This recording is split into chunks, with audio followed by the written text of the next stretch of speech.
로마서 12장, 13장 우리 같이 보고 있는데요. 12장, 13장에서 계속 하는 얘기는 악을 선으로 갚으라라는 얘기죠. 그리고 원수에게 자기 그 악을 갚지 말라. 그리고 13장에는 이제 국가의 권세를 따르라. 그리고 세금을 내라. 그 다음에 오늘 사랑은 율법의 완성이다 라고 얘기를 하고 있습니다. 그래서 순서대로 또 보면은 악과 원수와 국가 그리고 세금 이런 얘기가 계속 나옵니다. 그래서 악과 원수가 나오면서 국가, 로마 국가가 나오죠. 이 당시 로마 국가는 그리스도인들 이 교회를 핍박했습니다. 그래서 로마 국가에서 이제 이스라엘 백성들에게 인두세를 걷어서 그 세금을 가지고 로마는 다시 그 이스라엘 백성들을 핍박하는데 그 세금을 사용하고 있는 거예요. 그런데 그 로마에다가 순종을 하라는 겁니다. 그것도 사랑으로 순종을 하라고 하고 있는 거죠. 그러니까 여기서 나오는 악과 원수는 사실은 국가를 얘기를 합니다. 로마. 그러니까 이 세상의 나라와 하나님의 나라가 늘 우리는 이제 대결하고 있는 거거든요. 그래서 이 교회에 속한 우리들은 이 교회의 하나님 나라 법, 은혜의 법이라고 그랬습니다, 제가. 근데 이 세상은 세상 법에 따라가고 있어요. 은혜의 법은 하나님께서 우리를 용서하셨듯이 예수 그리스도로 말미암아 우리를 용서해 주시고 우리를 구원하시고 우리에게 생명을 주셨듯이 은혜는 용서와 사랑과 생명입니다. 그런데 이 세상의 법은 복수죠. 복수. 내가 당한 만큼 갚아야 됩니다. 내가 빚지고는 못 살죠. 그게 세상의 법입니다. 근데 세상의 법대로 로마에게 복수하지 말라고 하나님이 얘기를 하세요. 그러면서 너희들은 심판자가 아니다. 왜? 너희들도 원래 로마였다는 걸 얘기하시는 거예요. 너희들도 원래 로마였고 너희들도 원래 멸망당해야 될 죄인이었음을 하나님께서 우리에게 얘기하시면서 이 로마와 국가를 얘기하고 있습니다. 그래서 여기서 보면요. 하나님 나라와 대적하는 악이 국가와 세상, 즉 로마로 표현이 되는데요. 성경에서는 이 로마와 바벨론을 같이 동일선상에서 놓고 있습니다. 왜 그러냐면은 로마와 바벨론이 이 이스라엘 예루살렘에 있는 성전을 무너뜨린 국가죠. 로마는 AD 70년에 그 베스파시안의 양아들인 티투스 장군이 이제 그 예루살렘 성전을 무너뜨렸죠. 티투스도 이제 황제가 되죠. 그리고 바벨론에 의해서 BC 586년에 그 예루살렘 성전이 또 무너지게 됩니다. 그래서 성전을 무너뜨린 나라는 로마와 바벨론, 즉 성경에서도 이 하나님의 나라를 대적하는 국가로 로마와 바벨론을 얘기하고 있어요. 근데 이 로마와 바벨론은 어떻게 되느냐? 특히 바벨론을 로마라고 사실 표현을 하는데요. 계시록 18장을 보게 되면요. 18장은 바벨론의 멸망에 대해서 얘기를 하죠. 18장 2절 3절을 보면 힘찬 음성으로 외쳐 이르되 무너졌도다 무너졌도다 큰 성 바벨론이요 귀신의 처소와 각종 더러운 영이 모이는 곳과 각종 더럽고 가증한 새들이 모이는 곳이 되었도다. 그 음행의 진노의 포도주로 말미암아 만국이 무너졌으며 또 땅의 왕들이 그와 더불어 음행하였으며 땅의 상인들도 그 사치와 세력으로 치부하였도다 하더라. 그 바벨론은 더러운 영이 모이고요 가증한 새며 음행의 진노의 포도주 그리고 많은 상인들의 사치가 넘어져 있다는 것이 바로 넘쳐 흘렀다는 것이 바로 바벨론입니다. 이 세상을 얘기하죠. 그래서 그 세상의 바벨론이 무너졌다고 얘기해요. 그래서 요한계시록 18장 10절에서도 보면 화이토다 화이토다 큰 성 견고한 성 바벨론이여 한 시간에 내 심판이 이르렀다 이렇게 얘기합니다. 결국 요한계시록 맨 마지막에는 이 세상에 대한 심판 바벨론의 심판을 얘기하고 있어요. 계시록 18장 21절에 또 이에 한 힘센 천사가 큰 맷돌 같은 돌을 들어 바다에 던져 이르되 큰 성 바벨론이 이같이 비참하게 던져져 결코 다시 보이지 아니하리로다. 이 세상은 결국 하나님을 대적하는 하나님의 말씀에 귀 기울이지 않고 하나님이 아닌 내가 심판자며 내가 주인이며 내가 원하는 대로 살려고 하는 이 모든 세상의 권력들을 하나님께서 심판하신다는 거죠. 이 심판이 요한계시록 17장에도 이미 나오고 있어요. 17장 5절에 보면 그의 이마에 이름이 기록되었으니 비밀이라 큰 바벨론이라 땅의 음녀들과 가증한 것들의 어미가 하였더라. 내가 보면 이 여자가 성도들의 피와 예수의 증인들의 피에 취한지라 내가 그 여자를 보고 놀랍게 여기고 크게 놀랍게 여기니. 이 바벨론은 가장 더러운 것들이며 음란한 것들이며 또한 여기는 교회의 성도들의 피와 예수 그리스도의 피에 취했대요. 즉 예수 그리스도를 믿는 교회를 핍박하고 죽이는 집단이 바로 바벨론이라는 겁니다. 이게 16장 9절에도 또 나와요. 계시록 16장 9절에 사람들의 크게 태움에 태워진지라 이 재앙들을 행하는 권세를 가진 하나님의 이름을 비방하며 또 회개치 아니하고 주께 영광을 돌리지 아니하더라. 이것이 바로 바벨론이죠. 14장 8절에 또 다른 천사 곧 둘째가 그 뒤를 따라 말하되 무너졌도다 무너졌도다 큰 성 바벨론이여 진노의 포도주를 먹이던 자로다 하더라. 여기 계속 바벨론은 무너지는 그 나라면서 동시에 하나님을 대적하는 나라, 진노 심판이 임하는 나라를 이 세상 바벨론이라고 얘기를 합니다. 근데 이 바벨론이 하는 일도 계시록에 나와요. 바벨론은 무슨 일을 하느냐? 아까 17장 6절에 나오죠. 성도들의 피와 예수의 증인의 피에 취했다라고 나오고요. 그리고 18장 24절에 보면 선지자들과 성도들과 및 땅 위에 죽임을 당한 모든 자의 피가 그 성 중에 발견되었느니라 하더라. 그러니까 바벨론은 선지자와 성도와 이 교회이죠. 이 교회의 증인들, 예수 그리스도를 믿는 예수 그리스도의 증인들을 핍박하고 죽이는 역할을 바벨론이 하고 있는 겁니다. 이 세상 바벨론이. 로마가 그랬죠. 지금은 자유민주주의 국가고 종교의 자유가 있는데요. 예, 종교의 자유가 있습니다. 근데 종교의 자유가 있는 것 자체가 벌써 핍박이에요. 우리가 어떤 지금은 물리적인 핍박이 아니에요. 세상의 유행의 철학과 어떤 사상들이 다 교회에 들어와가지고 우리의 예수 그리스도의 복음을 흩어버리고 있어요. 그것이 가장 큰 핍박입니다. 근데 이 바벨론이 하는 일들을 누가 똑같이 하고 있냐면 예루살렘이란 장소에서 똑같이 하고 있다는 것을 성경이 얘기하고 있습니다. 우리 마태복음 한번 볼까요? 마태복음 23장을 한번 피시기 바랍니다. 마태복음 23장 37절에 예수님이 얘기를 하십니다. 37절에 같이 한번 읽어볼까요? 예루살렘아 예루살렘아 선지자들을 죽이고 내게 파송된 자들을 돌로 치는 자여 암탉이 그 새끼를 날개 아래 모음같이 내가 내 자녀를 모으려 한 일이 몇 번이더냐 그러나 너희가 원하지 아니하였도다. 이렇게 나오죠. 그러면서 우리 마태복음 23장 33절부터 얘기를 합니다. 뱀들아 독사의 새끼들아 너희가 어떻게 지옥의 판결을 피하겠느냐. 그러므로 내가 너희에게 선지자들과 지혜 있는 자들과 서기관들을 보내매 너희가 그 중에서 더러는 죽이거나 십자가에 못 박고 그 중에 더러는 너희 회당에서 채찍질하고 이 동네에서 저 동네로 다니며 박해하리라. 그러므로 이 아벨의 피로부터 성전과 제단 사이에서 너희가 죽인 바랴가의 아들 사가랴의 피까지 땅 위에서 흘린 의로운 피가 다 너에게 돌아가리라. 진실로 너에게 이르노니 이것이 다 이 세대에 돌아가리라. 즉 이 예루살렘 안에서 선지자들과 하나님 말씀을 증거했던 그리고 맨 마지막 예수 그리스도를 죽였던 장소가 바로 예루살렘 장소였다는 거죠. 이게 누가복음 11장에도 나옵니다. 누가복음 11장 47절에 보면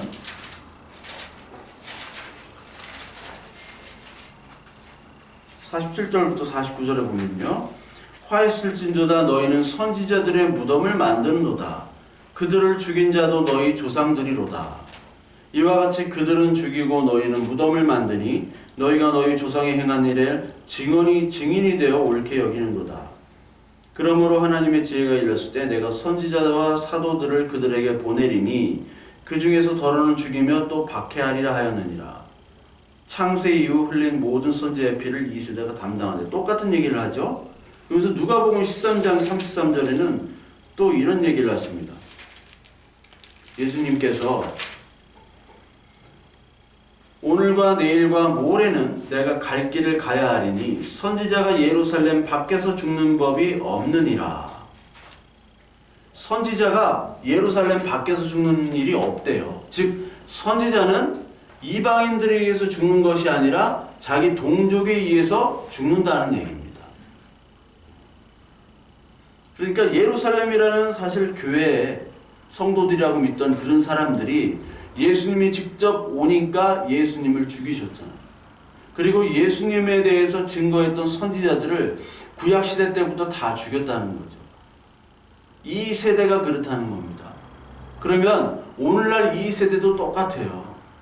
오늘날 예수님이 오시면 누가 핍박을 하느냐? 이 세상 사람들은 환영합니다. 왜? 아무 관계가 없는 사람이에요, 예수님이랑.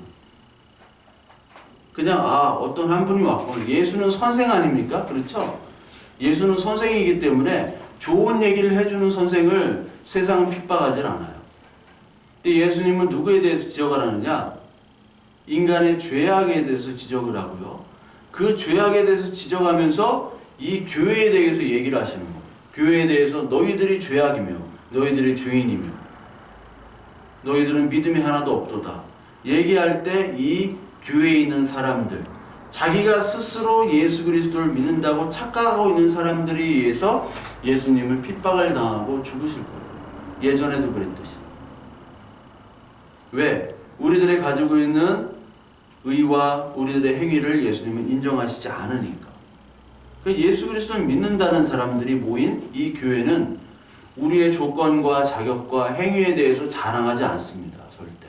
자랑할 수도 없어요. 맨날 나 때문에 이렇게 교회가 됐다, 내가 이렇게 헌신했다, 충성했다, 그런 말을 교회에서는 할 수가 없어요. 교회 내에서는 똑같이 하나님의 은혜의 법에 따라가는 사람들이지 세상 법에 의해서 등급이 나눠주고요, 그리고 잘남과 못남이 나눠질 수가 없는 곳이에요. 그래서 바벨론이라는 곳이 세상이고 로마며 예루살렘입니다. 예루살렘. 그래서 베드로전서 5장 13절에 보면 택하심을 함께 받은 바벨론에 있는 교회가 무난한다라고 얘기를 해요. 베드로가 바벨론에 있는 교회, 그러니까 바벨론에 있는 교회라는 것은 문자적으로는 로마에 있는 교회라는 거예요. 로마. 로마가 제국 아닙니까? 로마 이 제국 안에 교회가 있는 것이고 그 안에 성도들이 다 있죠. 오늘날도 이 전 세계에 교회가 있잖아요. 그것처럼 바벨론 이 세상에 있는 교회에게 무난한다. 바벨론이 세상이고 교회면서 예루살렘. 근데 예루살렘은요, 성경에서 원래 예루살렘은 교회를 얘기하고 거룩한 곳인데 계시록에 보면은 맨 마지막에 새 예루살렘이 나오죠. 그냥 예루살렘이 있고 새 예루살렘이 있어요. 그냥 예루살렘은 뭐냐면 종교화가 된, 예수 그리스도를 믿는 것이 인간의 종교가 된 거예요. 그러니까 믿음과 인간의 종교는 다릅니다. 인간의 종교는 인간이 주인이지만 종교는 그렇지만 우리의 신앙은 하나님이 주인이고 하나님의 말씀 은혜에 따라가는 것이죠. 그러니까 이 예루살렘이라는 곳은 율법으로 말미암아 복음이 수용되지 않는 곳이에요. 세상과 똑같은 곳이에요. 세상은 죄 아래 있고 돈과 권력과 그런 것에 지배를 받듯이 예루살렘도 율법이 권력이 되고 힘이 되고 돈이 된다고 그랬잖아요. 그래서 율법을 많이 알을 통해서 너는 죄인이야, 죄를 많이 만들어낸 시스템으로 말미암아 성전에서 환전을 했죠. 환전을 했다고 제가 말씀드렸죠, 지난 시간에.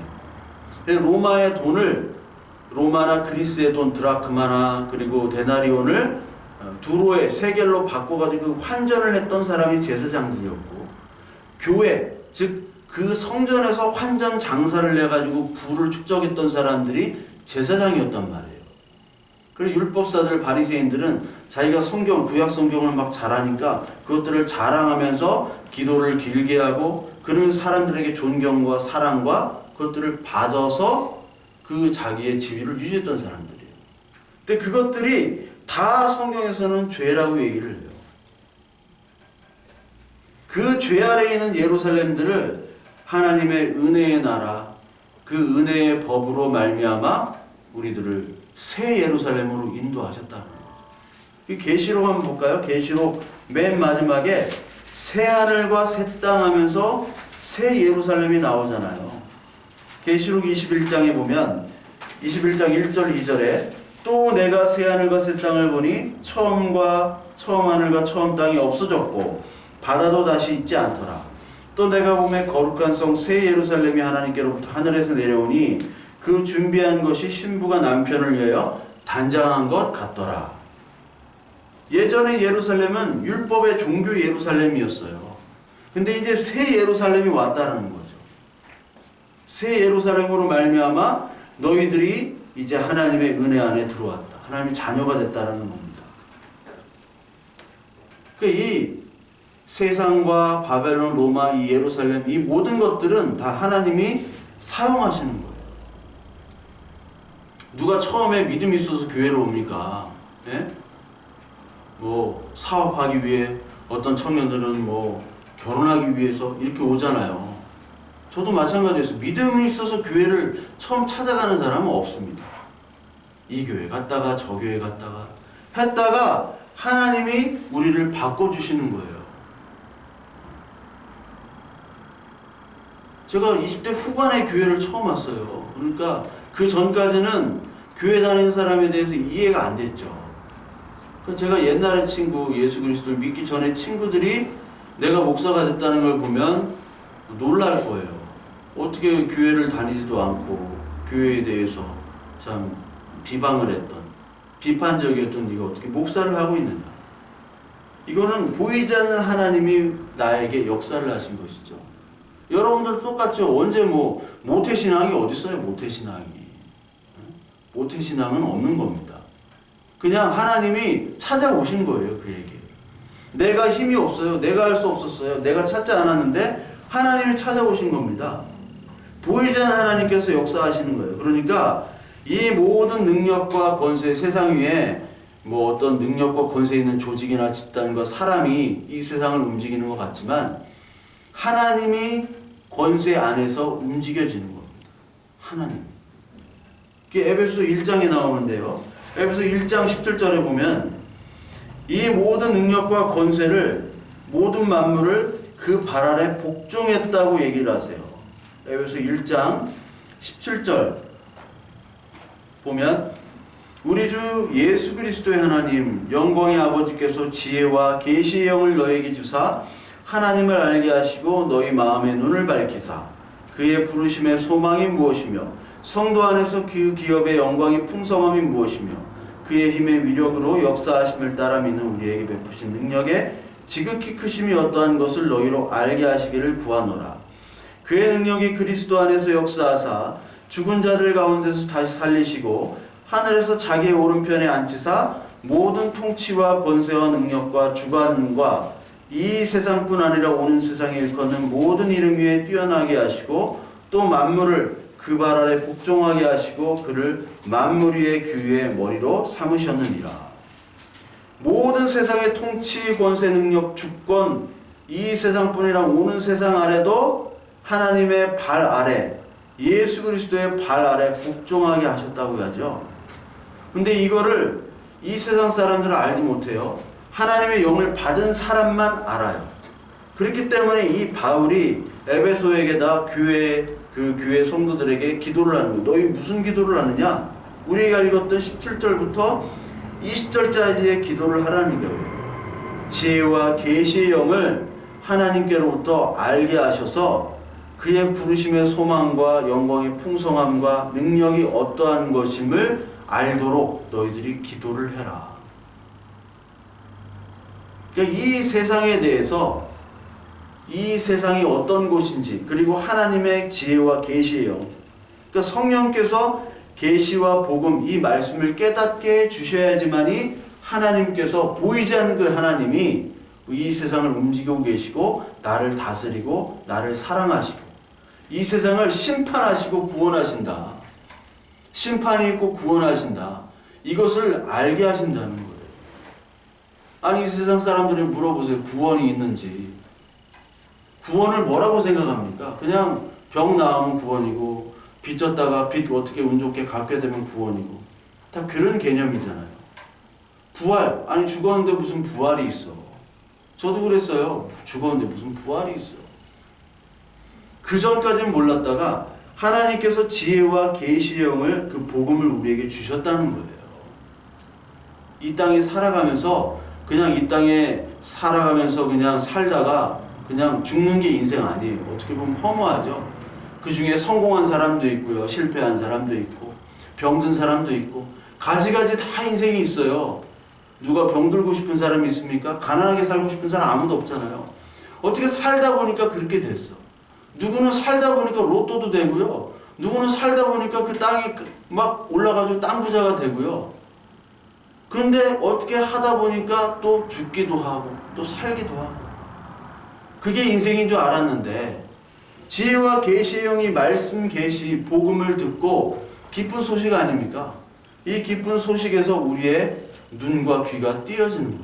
아, 내가 살던 내가 생각했던 이 세상은 이게 아니구나. 하나님이 창조하시고 구원과 심판이 있고 예수 그리스도가 우리의 죄를 사해 주셨구나. 아, 나는 죄인이구나. 어떤 감옥에 가거나 아니면 뭐 죄를 졌거나 그것이 아니라 하나님의 뜻대로 살지 않는 모든 행위들은 다 죄잖아요. 그것을 깨닫게 해주셨다는 거예요. 저와 여러분들에게. 그러면서 하나님께서는 오늘 보이지 않는 그 일들을 오늘 온 만물과 제도 가운데서 행하고 계신다. 특히 가정과 국가 이런 것들을 다 사용하시죠. 그래서 오늘 하나님께서 이 땅에 남겨두시는 이유는 뭐냐면 이 땅에서 우리들을 연단시키시는 거죠. 하나님의 자녀로. 오늘 로마서 12장에서도 국가 권력에 순종하래요. 국가 권력이 옳아서 순종하는 것이 아니죠. 로마는 국가 권력이 잘못 남용되고 있는 국가예요. 옳아서 순종하는 것이 아니라 세상 권력도 하나님의 나라에 있기에 하나님께서 심판하신다. 그래서 너희들을 순종하라는 거예요. 왜? 너희들도 원래 심판받아야 할 자였기 때문에. 에베소 2장 한번 볼까요? 에베소 2장을 보면 우리들의 모습이 나옵니다. 우리들의 모습. 에베소 2장 1절부터 5절까지 우리 같이 한번 읽어볼까요? 에베소 2장 1절부터 5절까지. 그는 허물과 죄로 죽었던 너희를 살리셨도다. 그때 너희는 그 가운데서 행하여 이 세상 풍조를 따르고 공중의 권세 잡은 자를 따랐으니 곧 지금 불순종의 아들들 가운데서 역사하는 영이라. 전에는 우리도 다 그 가운데서 우리의 육체의 욕심을 따라 지내며 육체와 마음을 원하는 것을 하여 다른 이들과 같이 본질상 진노의 자녀였더니 긍휼이 풍성하신 하나님이 우리를 사랑하신 그 큰 사랑으로 인하여 허물로 죽은 우리를 그리스도와 함께 살리셨고 너희는 은혜로 구원을 받은 것이라. 우리들의 모습이 뭐래요? 세상 풍조를 따랐고 공중권세 잡은 자, 불순종의 영, 육체의 욕심을 따라 산 사람들이라고 얘기를 하잖아요. 즉 본질상 진노의 자녀라고 얘기를 해요. 우리는 하나님을 찾은 적도 없고 사랑한 적도 없고 내 마음대로 내가 생각하는 대로 내가 주인이 돼서 남을 정죄하고 판단하고 내가 심판자가 되어서 살아갔던 사람들이에요. 지금도 그럴 수 있어요. 교회라고 하고 와가지고 하나님의 자녀라고 하지만 목회자는 목회자대로 어떻게 하면 사람들을 많이 모여가지고 재정도 풍만하고 사람도 많이 모이는 그런 교회로 어떻게 해보지 않을까. 거기에만 머리가 있고 성도는 성도 나름대로 어떻게 하면 돈을 많이 벌까. 어떻게 하면 좀 잘 살아볼까. 거기에만 그냥 막 온갖 힘과 노력과 기도를 막 다 하는 그런 성도들일 수 있어요. 그게 성경에서는 빵 먹고 배불렀다고 얘기해요. 예수님께서 빵을 주셨죠? 오병이의 기적을 막 베푸니까 사람들이 따라다녔잖아요. 야, 예수님이라는 사람이 이 빵을 갖다가 마술을 부렸는지 빵을 많이 해가지고 사람들에게 나눠줬다. 야, 빵 먹으니까 저 사람만 따라다니면 이제 빵을 먹을 수 있겠다. 근데 예수님께서 딱 얘기하신 너희들은 나 따라다니는 이유가 빵을 먹고 배불러서 따라다니는구나. 예수님은 빵을 주러 오신 분이 아니에요. 떡을 주러 오시는 분이 아니라 내가 산 떡이라고 얘기했죠. 구약시대 때 만나를 주셨듯이 그 만나는 먹고 배부르면 끝나요. 근데 그 만나가 어떤 만나입니까? 산 만나, 산 떡은 하늘로부터 온 양식. 예수 그리스도를 얘기하잖아요. 예수 그리스도가 오늘 이 성경의 말씀을 통해서 오늘 만나 주시는 거거든요. 그 산떡인 그 만나를 먹으라는 거예요. 근데 이 사람들은 다, 저와 여러분들은 다 뭐를 원하느냐?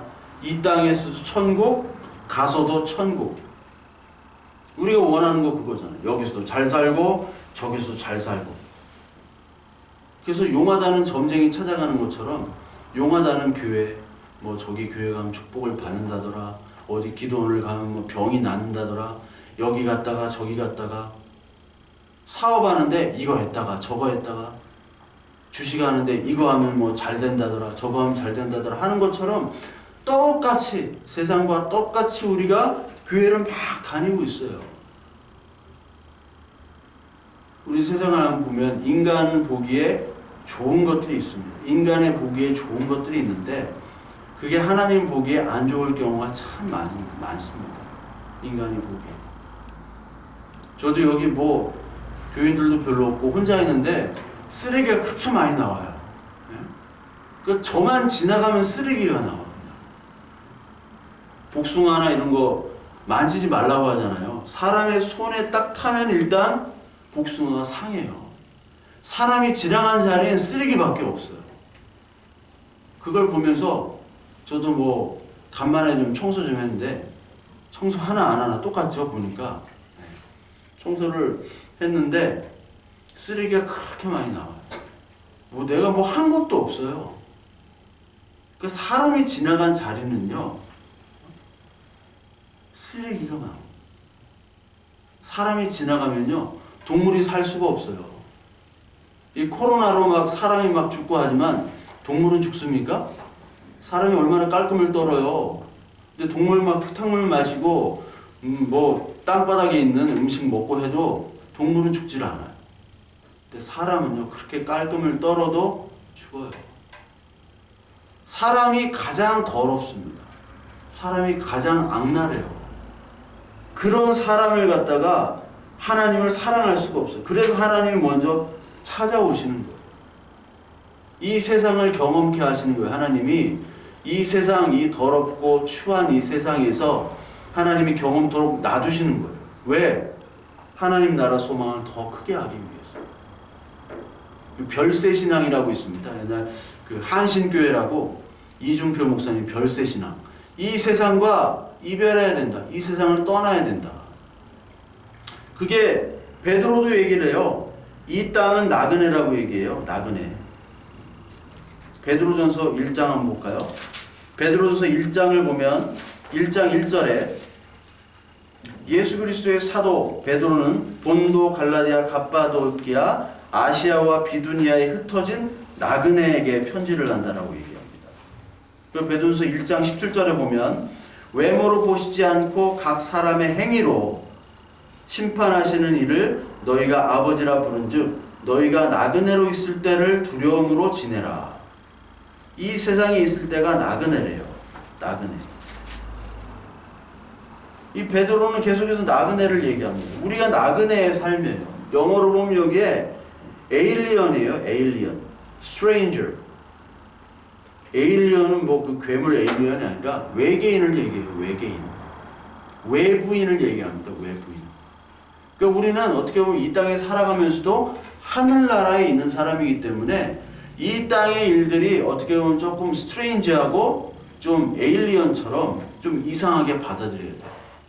왜? 우리의 시민권은 어디에 있습니까? 하늘에 있기 때문에. 그러니까 이 세상 일에 너무 목매이거나 막 일이 일배해가지고 그럴 필요가 없어요. 이 세상이 전부가 아닙니다. 이 세상이 전부가 아니라 우리는 이 세상이 결국은 사망과 멸망으로 우리 결론을 받잖아요. 아까 계시록에서. 근데 우리는 이미 생명과 은혜에 살고 있는 사람이다. 그렇기 때문에 오늘 우리에게 가장 큰 일은 하나님의 사랑, 하나님의 은혜, 그것들이 우리 안에 나타나는 거예요. 그러면서 이 로마서 13장 8절에 사랑의 빛 외에는 아무에게든지 빛도 지지 말라. 사랑의 빛을 얘기하고 있어요. 사랑의 빛. 우리는 사랑의 빛만 진 거죠. 근데 그 사랑의 빛을 우리는 갚을 수가 없어요. 빛. 저 보셨죠? 이 자본주의 사회는 빚이 좀 있어야지 잘 살 수 있어요. 부자들은 빚을 져서 빚을 가지고 이용해서 이 자기의 자본을 축적한 사람들입니다. 그래서 빚을 더 많이 지고 싶어 해요. 사업가들은. 내 돈 들이지 않고 열심히 빚을 져가지고 그래야지 자본주의가 돌아가거든요. 근데 이게 개인적으로 봤을 땐 너무 빚을 많이 지면 문제가 생기죠. 저는 저희 집이 어릴 때부터 나는 생각나는 게 우리 집 하면 그냥 빚이에요. 빚. 어렸을 때부터 그냥 빚쟁이가 그냥 쫓아오고 마른 오징어도 짜면 물이 나온다는 그런 정신을 가진 추심원들이 막 끝까지 우리 집에서 막 아침부터 밤까지. 우리 아버지는 어디 갔는지도 몰라. 맨날 쫓겨다니고 막 여기 갔다가 저기 갔다가. 사춘기 때 좀 정신이 없었어요. 제가. 그러니까 이 빚이라는 거는 미래를 현재와 바꾸는 거예요. 자기의 미래를 현재와 바꿉니다. 그러니까 미래가 없는 거예요, 빚은. 그러니까 이 본문이 뭐 경제적으로 빚을 지지 말라 이 얘기가 아니라 사랑의 빚이에요, 사랑의 빚. 사랑의 빚이라는 것은 어떤 사랑의 빚입니까? 누구의 사랑이에요?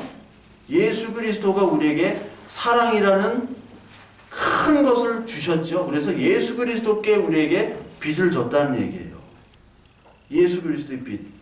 이 빚은 뭐냐면 비움과 죽음과 희생이죠. 사망으로 우리에게 사랑의 방식을 주신 거예요. 사망으로. 죽음을 어떻게 생명을 어떻게 갚을 수가 없잖아요. 예수님이 생명으로 우리를 용서해 주시고 복음을 주신 거예요. 사랑의 빛. 그래서 예수 그리스도께서 사랑의 빛을 주셨기 때문에 우리도 그 빛을 갚아야 되는데 그 빛을 갚을 수는 없죠.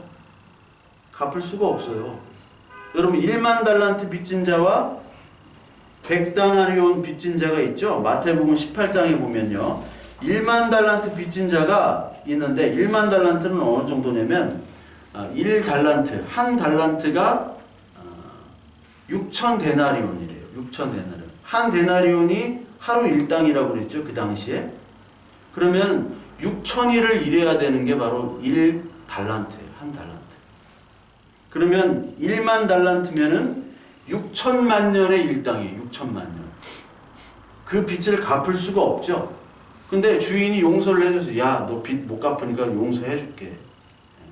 옛날 마이크 타이슨이 뭐 딱 부딪혔는데 자기 차 가지라고 하고 갔다 그러죠. 너무 부자니까. 너무 돈이 많으니까. 용서를 해줬는데 주인이.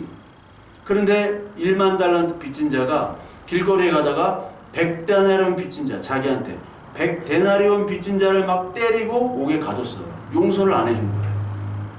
그러니까 그 종이 그렇게 감옥에 갇혔다는 소식을 듣고 1만 달란트 빚진 꿔준 그 주인이 그 소식 듣고 분노한 거죠. 그래서 1만 달란트 빚진 자를 다시 소환하죠. 그래서 심판을 하는 거예요. 그게 천국의 비유라고 나오는 거예요. 천국의 비유. 우리가 누구냐면 1만 달란트 빚진 자인데 100다나로는 빚진 자를 용서를 못하는 거예요. 우리들이 얼마나 악합니까? 그럼에도 불구하고 예수님께서 우리를 용서해 주셨다는 거예요. 그럼에도 불구하고. 그래서 로마서 5장 8절에 뭐라고 얘기해요? 우리가 아직 죄인 되었을 때에, 그렇죠? 의인 되었을 때가 아니라 죄인 되었을 때, 연약할 때 그리스도께서 우리를 위해 죽으심으로 하나님께서 우리에 대한 자기 사랑을 확증하셨느니라. 하나님의 사랑이 어디 있느냐? 우리가 죄인 되었을 때 우리를 위해서 스스로 죄인이 되셔서 죽으셨다는 거예요. 그렇기 때문에 우리는 용서의 복음을 받은 자예요. 우리가 어떻게 빚을 갚을 수 있습니까? 못 갚습니다. 근데 단 한 가지 갚을 수 있는 건 있대요. 뭐냐면 여기 나온 것처럼 사랑은 이웃에게 악을 행하지 아니하나니 그러므로 사랑은 율법의 완성이니라. 이웃에 대한 사랑, 악을 행하지 않는 것을 얘기를 해요. 그러니까 하나님의 사랑과 이웃 사랑이 10계명이죠. 오늘 9절에 간음하지 말고, 살인하지 말고, 도둑질하지 말고, 탐내지 말고, 이 모든 계명들이 다 어디에 들어있대요? 내 이웃을 내 자신과 같이 사랑하라는 그 말씀 가운데 다 10계명이 들어있다라는 얘기예요. 즉 우리가 빚을 갚을 수 있는 유일한 것은 이웃에 대한 사랑을 하라는 겁니다. 어떻게 사랑을 할 수 있냐면 우리는 용서와 복음을 받았기 때문에, 생명을 받았기 때문에, 즉 산자라는 거예요. 산자. 우리는 산자지만 이 세상 사람들을 보면 죽은 자로 느껴야 돼요. 죽은 자. 이건희, 김정은, 푸틴, 트럼프 이런 애들 다 죽은 자예요. 예수 그리스도 믿지 않아요. 근데 오늘 뚜벅이처럼 막 걸어 다니고 버스 타고 다니고 추심머리 맨날 쫓아다녀도 우리가 예수 그리스도의 복음 안에 있는 산자가 되었으면요, 우리는 산자로서 죽은 자를 볼 수 있잖아요. 불쌍하게 여기져요. 나가 원수 같은 놈인데 죽었다는 소식 들어보면 그래도 뭐 내가 복수를 할 필요는 없잖아요. 원수인데 이미 죽었어요. 장례식 가서 그 사람 욕하지 못합니다. 대부분 아무리 좀 별로 사이가 안 좋아도 죽은 존재이기 때문에 그래 죽는구나. 너도 나한테 이렇게 해코지를 하고 잘못했는데 너 죽는구나. 근데 이미 죽은 자로 보면요, 그 사람에게 사랑을 할 수가 있는 거예요. 그러니까 저와 여러분들에게 좀 안 좋은 일을 했던 사람들이 다 있죠. 애매하게 고난을 당하는 부분들도 있죠. 근데 그렇게 행했던 사람들을 보면요, 죽은 자로 생각을 해야 돼요. 지 밖에 모르고 자기 권력과 돈의 노예였던 그 사람들, 나는 그걸로부터 하나님께서 해방시켜 주셨잖아요. 나도 원래 그런 사람들이었는데 그걸 보면서 나는 산자고 쟤는 죽은 자인데 참 불쌍하다. 쟤도 하나님의 사랑이 들어가야 되는데, 그렇기 때문에 그런 죽은 자의 측은하심으로 하나님의 사랑과 용서가 가능하다는 거예요. 그게 하나님의 나라와 은혜의 나라 법입니다. 그래서 오늘 간음하지 말라, 살인하지 말라, 도둑질하지 말라 이게 나오죠. 거기에 이웃과 내 자신과 같이 사랑하라 하신 말씀이 다 들어있죠. 그러면서 형제 용서와 이웃사랑과 그리스도의 사랑을 같이 얘기하고 있어요. 우리 마태복음 22장 우리 한번 볼까요? 마태복음 22장 40절.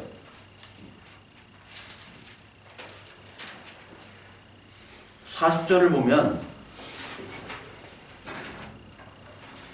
제가 35절부터 읽겠습니다. 한 율법사가 예수를 시험하여 묻되 선생님, 율법 중에 어느 계명이 크니이까? 예수께서 이르시되 내 마음을 다하고 목숨을 다하고 뜻을 다하여 주 너희 하나님을 사랑하라 하였으니 이것이 크고 첫째 되는 계명이요 둘째도 그와 같으니 내 이웃을 내 자신과 같이 사랑하라 하셨으니 이 두 계명이 율법과 선지자의 강령이니라. 첫째는 하나님의 사랑이죠. 근데 둘째가 이웃 사랑이 아니라 여기 가만히 보면 둘째도 그와 같다고 얘기를 해요. 즉 하나님의 사랑은 누구 사랑? 이웃 사랑이라는 겁니다. 하나님의 사랑. 누가복음 10장 하나 볼까요? 누가복음 10장 28절에도 마찬가지예요. 10장 28절 우리 25절부터 보면 율법교사가 선생님 내가 무엇을 하여 영생을 얻으리까? 그러니까 여기 내 마음을 다하며 목숨을 다하며 힘을 다하여 뜻을 다하여 주 너의 하나님을 사랑하고 또한 내 이웃을 내 자신같이 사랑하라. 그렇게 얘기를 하십니다. 그러죠? 그러면서 이 선한 사마리아인 비유가 나옵니다. 선한 사마리아인 비유하면서 그 제사장이 어떤 사람이 예루살렘에서 여리고로 내려가다가 강도를 만나죠. 근데 그 강도가 거의 죽었어요. 근데 그 길에 제사장이 지나가고 또 레위인이 지나가지만 다 피해가요. 왜냐면 이 사마리아 사람 강도 죽었기 때문에 그 죽은 사람들을 거의 죽어가는 사람을 누가 도와주려고 합니까? 안 하죠. 제사장과 레위인이 그런데 사마리아 사람, 유대인들이 상종도 하는 사마리아 사람이 불쌍히 여기죠. 가서 포도주 기름으로 싸매고 그리고 주막으로 내려가서 돌봐달라고 하고 내가 이 비용들을 다 지불하겠다. 그러면서 내 생각에 이 세 사람 중에 누가 강도 만난 자의 이웃이 되겠느냐. 그러니까 자비를 베푼 자다. 끝까지 사마리아인이라고 얘기를 안 해요. 유대인들은 사마리아인의 저주하고 그 사마리아인을 만나려고 하지 않기 때문에. 근데 예수님께서는 이 사마리아인을 비유를 하면서 이 사마리아인이 바로 이웃이다. 여기서 나온 사마리아인은 사실 예수 그리스도예요. 이 세상 사람들이 비천한 몸으로 오신 예수 그리스도. 근데 이 예수 그리스도께서 거의 죽어가는 우리들을 치료하시죠. 그리고 비용을 다 지불하시는데 십자가 죽으심으로 비용을 다 지불하시잖아요. 그래서 이웃이 누구느냐? 사마리아인이다. 마태복음 25장에도 지극히 작은 자에게 한 것이 바로 나에게 한 것이다. 지극히 작은 자가 바로 예수님이에요. 그러니까 우리의 이웃은 누구냐? 이웃은 가족도 되겠죠? 근데 우리가 만나는 모든 사람들이 이웃이죠. 우리의 가족의 개념도 확장이 돼요. 우리는 육신의 가족이 있지만 하나님의 완성된 그 하나님의 나라에서는 교회가 가족이 되는 것이죠. 교회가. 우리 식구들이 다 하나님 나라 갔어요. 천국에 갔어요. 그러면 아버지, 어머니 그런 기억은 있지만 아버지라고 거기서 효도하고 그런 거 없습니다. 예. 그 헤어진 전 여친 막 만나가지고 막 이렇게 고백 다시 내가 못했어. 너만 사랑했어. 이런 거 없어요. 응? 이혼한 전 남편, 부인 이런 거 다시만 내가 잘못했어. 이런 거 안 해도 돼요. 천국에 가기 때문에. 가족과 하나님 나라의 가족 개념이 좀 확장이 돼야 돼요. 우리는 막 교회만 가면 우리 교회, 우리 가족, 우리 가족만 기도해. 우리 교회 기도만 해요. 딴 교회 목사님, 딴 교회 성도는 성도도 아니야. 이게 개교회주의. 개교회 하는 것도 이상한 생각이 나는데, 이 개교회주의에 너무 빠져 있어요. 우리 한국은. 우리밖에 몰라. 그냥 우리밖에. 그래서 야고보서 2장 5절부터 13절에도 가난한 자를 업신여기지 말라고 해요. 사람을 차별하는 것이 바로 죄며 율법을 어기는 거라고 얘기합니다. 그래서 야고보서 2장 5절에 제가 한번 읽어볼게요. 야고보서 2장 5절에 내 사랑하는 형제들아 들을지어다. 하나님이 세상에서 가난한 자를 택하사 믿음에 부요하게 하시고 또 자기를 사랑하는 자들에게 약속하신 나라를 상속으로 받게 하지 아니하셨느냐. 너희는 도리어 가난한 자를 업신여겼도다. 부자는 너희를 억압하며 법정으로 끌고 가지 아니하느냐. 이렇게 얘기하죠. 너희가 아름다운 옷을 입은 자를 눈여겨보고 말하되 여기 좋은 자리에 앉으소서 하고 또 가난한 자에게 말하되 너희는 거기 서 있든지 내 발 등상의 아래 앉으라. 그러니까 교회에서도 가난한 자가 오면은 뭐 아무 데나 앉아요. 앉든지 말든지. 부자가 오면 여기 오세요. 끝나고 뭐 같이 담임 목사님과 면담이 있습니다. 부자들은 면담을 해. 근데 가난한 자들은 면담을 안 해요. 왜 그런 거예요? 그것이 바로 뭐냐? 사람을 차별하면 야고보서 2장 9절에 죄를 짓는 것이니 율법이 너희로 범법자로 정죄하느니라. 누구든지 온 율법을 지키다가 그 하나를 범하면 모두 범한 자가 되나니. 이렇게 얘기해요. 범한 자가. 그러니까 모든 율법 중에 하나만 어겨도 범한 자가 되죠. 사람을 차별하는 것도 범한 자가 되고. 그러니까 오늘 로마서 우리 13장에 본 간음하지 말라, 살인하지 말라, 도둑질 말라, 탐내지 말라. 간음하지 않는 것이, 간음한 것이 살인하는 것이고, 살인하는 것이 간음하는 것이고, 도둑질하는 것이 살인하고 간음하는 거예요. 조그만 잘못도 성경에서는 죄라고 얘기해요. 마음속에 있는, 마음속으로 산임하고 간음하고 도둑질하고 하는 그 마음속에 있는 것 자체도 하나님은 죄라고 얘기를 하시죠. 주님이 얘기하시잖아요. 그렇기 때문에 우리는 모두 다 죄인일 수밖에 없어요. 그 죄인을 하나님께서 구하셨다는 거예요. 그러니까 하나님께서 뭐하라는 이 율법은 바로 하나님의 사랑과 이웃 사랑. 근데 이 하나님의 사랑과 이웃 사랑이 불가능하죠. 마태복음 19장에 불가능하다는 것을 보여주세요. 재물이 많은 청년이 있습니다. 그 재물이 많은 청년이 와서 묻죠. 19장 마태복음 19장 17절에 보면 어떤 사람이 주께 와서 선생님이여 내가 무슨 선한 일을 하여 영생을 얻으리이까. 예수께서 이르시되 어찌하여 선한 일을 내게 묻느냐. 선한 이는 오직 한 분이시니라. 내가 생명에 들어가려면 계명을 지키라. 이르되 어느 계명입니까? 예수께서 이르시되 살인하지 말라, 간음하지 말라, 도둑질하지 말라. 10계명을 쭉 나열하시죠. 근데 20절에 그 청년이 이르되 이 모든 것을 내가 지켰다. 대단하죠? 이 모든 것을 내가 지켰대요. 아직도 무엇이 부족합니까? 하니까 예수께서 이르시되 내가 온전하고자 할진대 가서 내 소유를 팔아 가난한 자들에게 주라. 그리하면 하늘에서 보화가 내게 있으리니 그리고 와서 나를 따르라 하시니 그 청년이 재물이 많음으로 이 말씀을 듣고 근심하여 가니라. 예수께서 제자들에게 이르시되 내가 진실로 진실로 너에게 이르노니 부자는 천국에 들어가기가 어려우니라.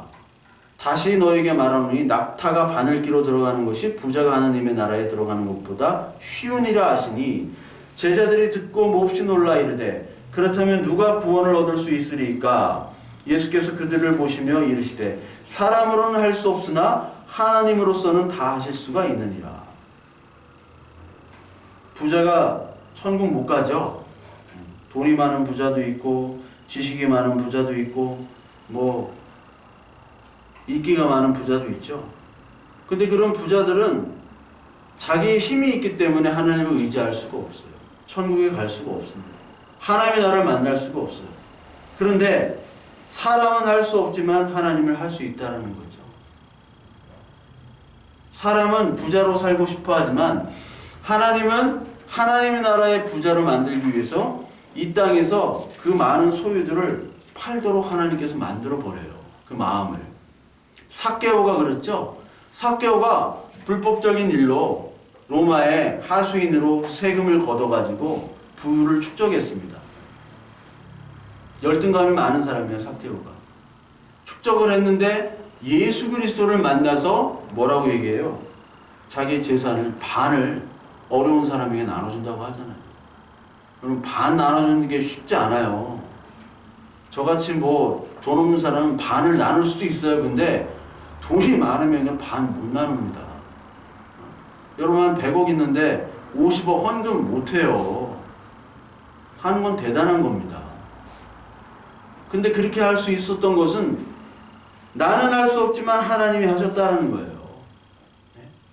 이 부자 청년 부자 청년은 어떤 청년이냐면 율법주의, 교회 모범생들, 그리고 돌아온 탕자가 아니라 첫째 아들 있죠. 성실하게 교회 생활하고 11조 하고 이런 계명들 다 지키고 교회에서 막 너무나 칭찬받는 사람.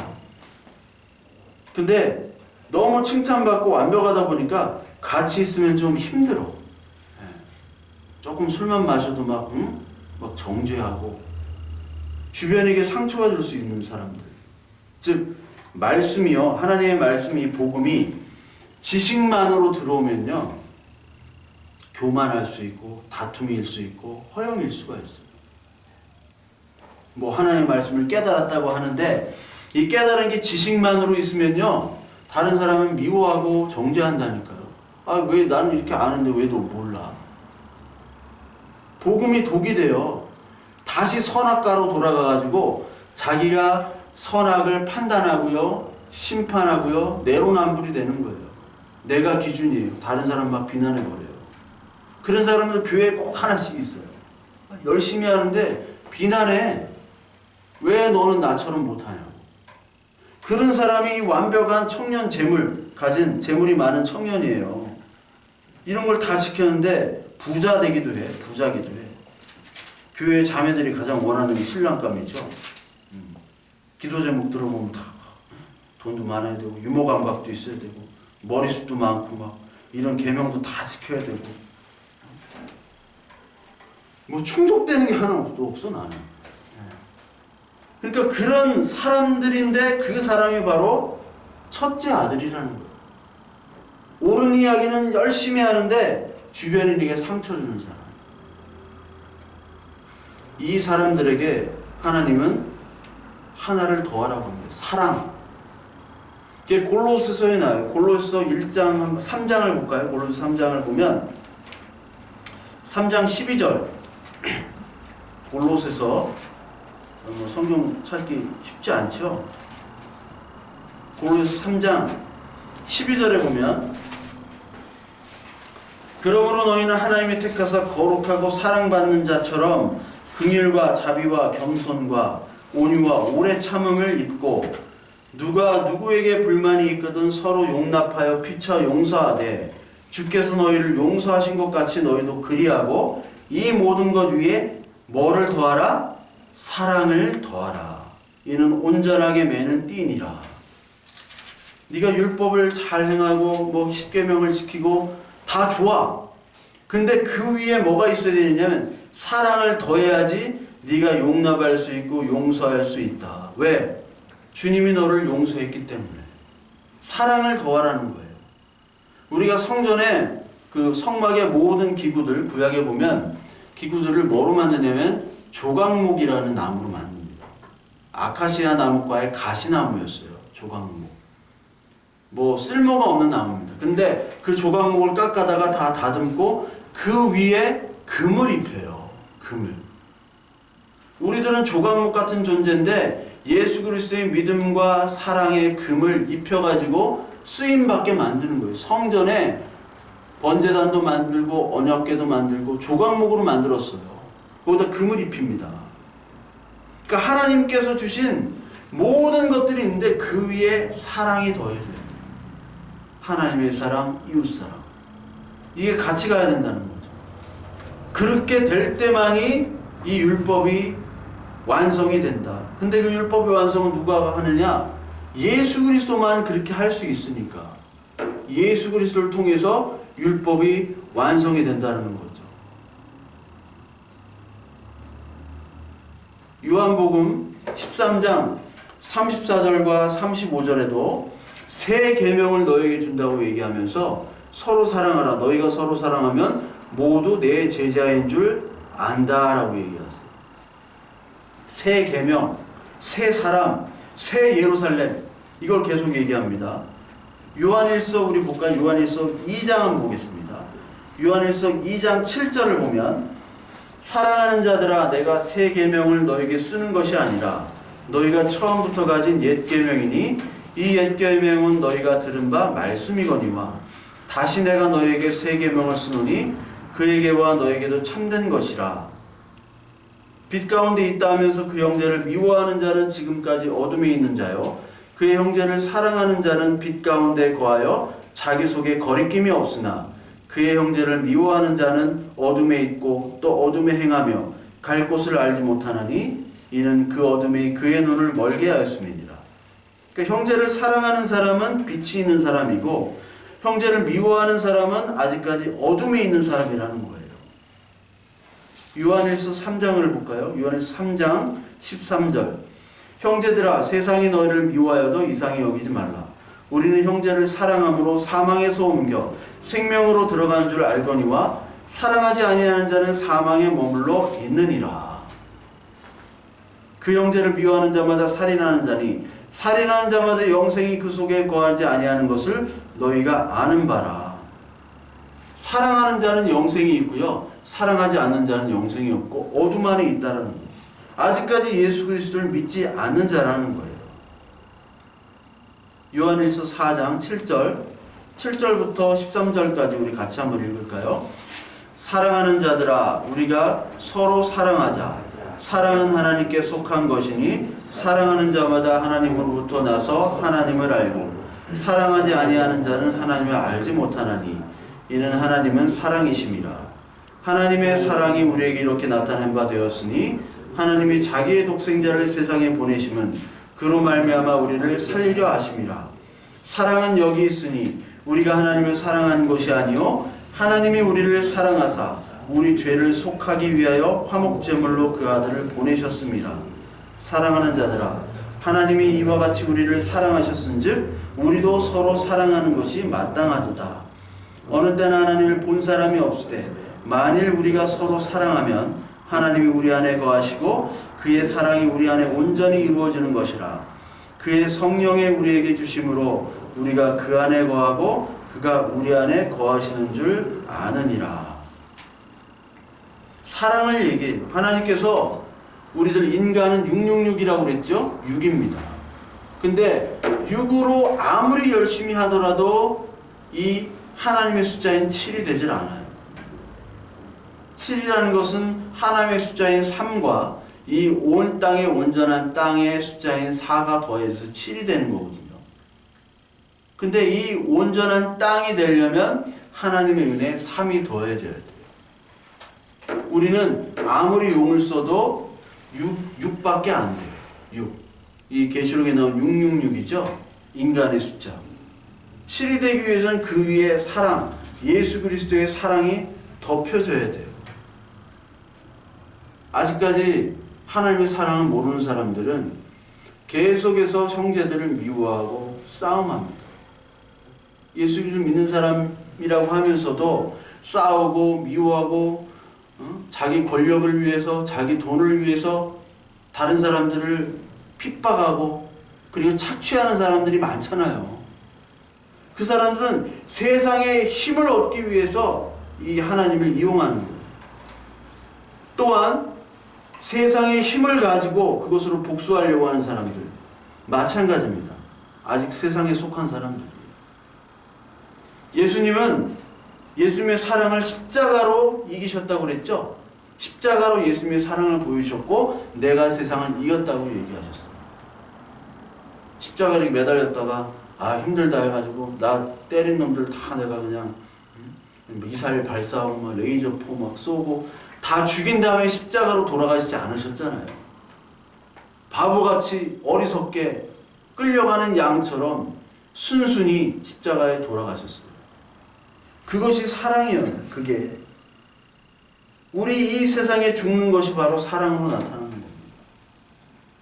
그러므로 말미암아 율법을 완성했다. 우리들은 율법을 완성할 수 없지만 주님께서 십자가에 대한 사랑으로 우리의 율법, 우리 이 세상에 대한 하나님의 사랑을 완성하시고 보여주셨다는 거예요. 하나님의 사랑, 언제 하나님이 우리를 사랑하셨느냐? 말라기도 얘기하죠. 하나님 언제 우리를 사랑했습니까? 내가 에서는 미워하고 야곱은 사랑했다. 내가 너를 택했다. 내가 너에게 말씀을 깨닫도록 귀를 줬고 내가 너를 택해서 하나님의 말씀이 귀 기울도록 네가 죄인임을 깨닫고 하나님의 은혜밖에 없음을 깨닫도록 내가 만들어줬다. 즉 하나님의 사랑의 증거는 저와 여러분들이에요. 그렇지 않습니까? 하나님이 언제 우리를 사랑했습니까? 너야. 하나님의 살아계심과 하나님의 사랑의 증거가 바로 너다. 바울이 나는 죄인 중에 괴수라고 그랬죠. 바울이 뭐 언제 도둑질하고 간음하고 그랬습니까? 그렇지만 하나님을 떠났던 그 바울이 하나님을 찬양하는 사람으로 만들었듯이 우리들 하나님을 찾지 않았던 우리들을 하나님이 사랑해 주시고 찾아주시고 인도하셨어요. 이게 하나님의 사랑의 증거입니다. 그 사랑을 갚을 길 없습니다. 그러나 가장 악한 우리를 희생과 죽으심으로 가장 선한 우리들로 만들어주신 하나님의 사랑에 갚는 것은 사랑의 빚진 자로서 우리 이웃사랑, 하나님 사랑과 이웃사랑을 실천하는 거예요. 옆에 있는 가족들, 그리고 복음을 알지 못하는 죽어있는 자들에게 하나님의 복음을 선물하는 그 사랑을 베푸는 우리 자가 하나님께서 원하시는 성도들의 모습입니다. 저와 여러분들이 이런 하나님의 사랑을 복음으로 전하고 그들이 헐벗고 굶주릴 때 죽은 자라는 그 측은함을 가지고 그들을 도와주는 그런 사랑을 섬김으로 하나님을 사랑하고 그리고 하나님께서 율법을 완성하셨듯이 그 사랑을 전하는 저와 여러분들 되시기를 바랍니다.